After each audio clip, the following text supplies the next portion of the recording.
My very first client, I didn't just land them, they stuck with me for 11 years. And here's the crazy part. I got that client by breaking every rule of professionalism. I quit my job, called them directly, and basically said, hey, if you still want to work with me, let's go. It worked, and it turned into more than a decade of trust, of collaboration, and growth.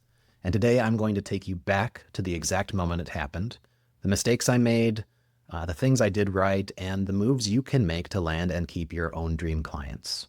So let's rewind to the moment it all started. I was working part-time at a small marketing agency as a videographer. I wish I could tell you this was an inspiring place to work, but it wasn't. I remember one day coming home, flopping face down on the couch and asking my roommate, am I even good at this? Do I need to find a different career for my life? You see, I had been passionate about video for years at that point, and I was constantly learning and pushing ideas and trying to make the work better, and it was honestly a lot of what I thought about. So to not be good at what you're investing your entire life into was very demoralizing. But at the agency, they chipped away at that confidence, and my ideas felt like they just went into this black hole and there was no ownership. And when the good ideas came that they wanted to take, it was just thanks, now hand it off to somebody else. And then came the moment that flipped the switch for me. We had a client come in to the agency and they specifically requested me for their project. I had connected with them in a previous meeting and they wanted me back. My boss said, no, we'll have somebody else lead it that has more experience. And that was it for me. I thought, if you don't trust me with the work when the client is literally asking for me, what am I even doing here? Now, let's pause. Why did they want me specifically? If you've ever been in first client meetings, you know how easy it is to just nod and to take notes and to do whatever's being asked of you. But in the first meeting with them, what I did was I asked questions. I got them talking about their deeper why. They'd been doing the same type of video for years with this agency, interviews with board members. It's very safe, very predictable, and I said, what if we told a story? What if we made an emotional connection? What if we made people feel something instead of just telling them facts? They lit up at this. You could feel the energy shift in the room. They didn't just hear a marketer talking anymore. They heard somebody who actually cared about making the project impactful. The reason that client wanted me had nothing to do with my title or my team. They'd seen I'd cared about their deeper why. That's it. I wasn't the biggest name, but I spoke with confidence about what I could do, and that trust was built because of it. But the agency didn't see that. So when you're starting out, it's tempting to pretend you've got it all figured out, like you've been running your business for years, but clients, they can smell that from a mile away. So my advice is be honest and truthful, and your passion will lead you into good sales. But, and this is an important part, I spoke with confidence about the things that I did know, how to tell a story and how to create something emotional. Transparency builds trust.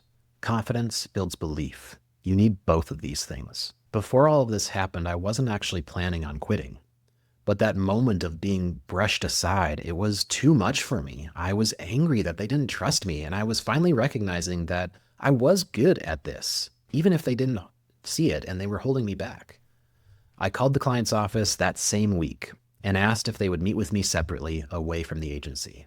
As I sat down in that clandestine meeting, I was taking matters into my own hands, and I told them I had decided to step out on my own, and if they still wanted me to lead the project, I would love to produce it.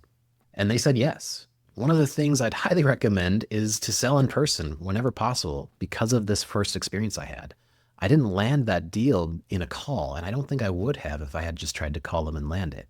I sat across from them, looked them in the eyes, and I talked to them about what mattered most to them. People buy from people they trust, and trust builds faster face-to-face.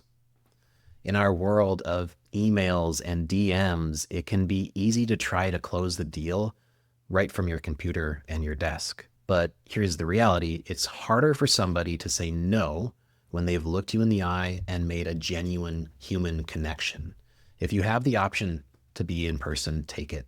Even if it means buying a coffee, driving across town, or rearranging your day, it's worth it. It will give you an edge over the competition. So after that clandestine meeting, the very next day I walked into my boss's office. I sat down, looked them in the eyes, and I said, I'm done. It was one of the most empowering moments of my life at that time. And I could see the look on their faces, though. And it was not saying that they were proud of me or that they hoped that I would succeed. It was saying that they didn't think I could make it and they still didn't believe in me. But I didn't care at that point. I put in my 2-week notice and stepped out into the next chapter of my career. Now, all I had to do was to prove them wrong. But the issue was that I didn't have a huge safety net. I had no savings. I did have a part-time job on the side, so I wasn't completely without income.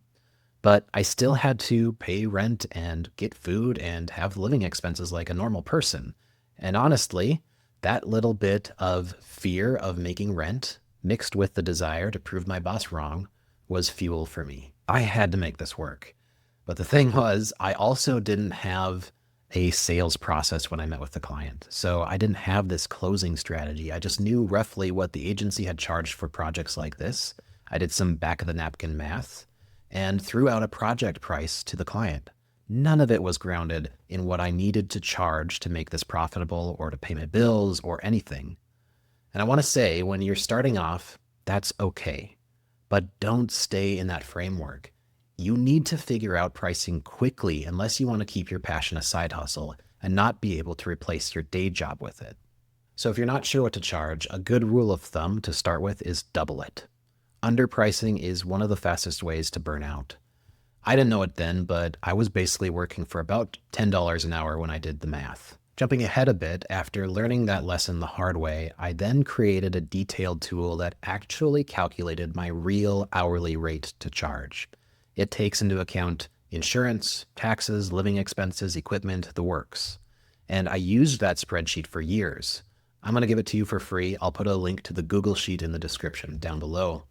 And it'll get you much closer to a price that's fair for you and give you the confidence to charge what you're actually worth. Now, I made a fatal error at this stage. I had quit my job, landed my first client, and became fixated on that one client. This was my shot to prove to my old boss that I was more capable than they knew, so I didn't start looking for more clients right away. I focused on one job, and that was the issue.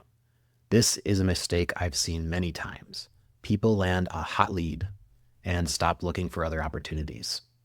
They go all in on that one person or organization, and if it all falls through, they're back to zero. When I was talking to that first client, I did this. I wasn't looking past this first project and hunting for more projects like I should have been. I later termed this idea as spreading the net. Think of it like fishing. If you've only got one line in the water, you're going to stare at it all day and panic if nothing bites. You're always one no away from zero. But if you can spread a net out across your fishing hole, you can gather multiple opportunities at once. Something's going to hit when you don't rely on one line, but spreading the net. And here's why that matters. When you're in sales conversations and you know you have other options, it changes the posture that you have. You're not trying to force one specific client to work out. You're giving them the choice to work with you, but you're also ready to move on if they don't. And that bleeds through into how you speak and how you act around them. Now, on the positive side of this first project, because I just gave you a bunch of negatives, if I were to attribute one of my core mindsets while building my business, this was one of those moments. I went into this project with the mindset that I would deliver a product worth twice what I was charging for it. I wanted to do this to build my portfolio, to create the work that I wanted more of, not the quality I was initially being paid for. I also made sure to be the best creative they'd ever worked with good communication. I stayed in touch with them constantly during the production. I underpromised and overdelivered. And if I told them something would be done on Friday, I would have it delivered to them on Wednesday. So when we wrapped this project, they got to see the vision we had talked about months earlier. Emotional, story-driven, different from what they were used to, and they loved it because of that. And that's when it clicked for me. Great work is important, but making your client feel like you're in their corner, that's what keeps them coming back. Because this wasn't a one and done gig. Every few months, I'd check in, not to sell, just to connect. I'd ask them how the video was working for them, and I'd celebrate wins with them. And that way, they would tie their success to that campaign, to the work that we did together. And when the next project rolled around, sometimes once a year, sometimes twice, I was the obvious top of mind choice. I wasn't just a vendor to them anymore. I was a partner and I was invested in their success, and they could feel that. Clients come back when they feel you're in their corner, not just their invoice.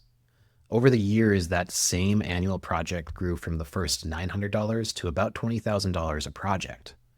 Not because I pressured them, but because I consistently showed the value we were creating together. As I delivered year after year and built trust and proved results, I had the confidence to have an honest conversation with them and continue to express to them, here's the value of this project, and here's what it costs to make it happen. And we gradually increased it to that 20K. That first client I landed, the one that I was willing to bet my job on, ended up being the start of an 11-year partnership. And it taught me something I still believe. Your first client isn't about getting lucky. It's about being bold enough to ask, confident enough to deliver, and smart enough to build a relationship instead of doing a transaction. So if you're waiting for the perfect moment to start, it does not exist. Your client is closer than you probably think. Make the call, and maybe 11 years from now, you'll be able to tell the same story from your side of the table. And if you're wondering, okay, I get my first client, but do I quit my day job before it like you did, Rob, or do I wait and wait in? That's exactly what we're going to talk about in my next video. So please like and subscribe, and we'll see you there.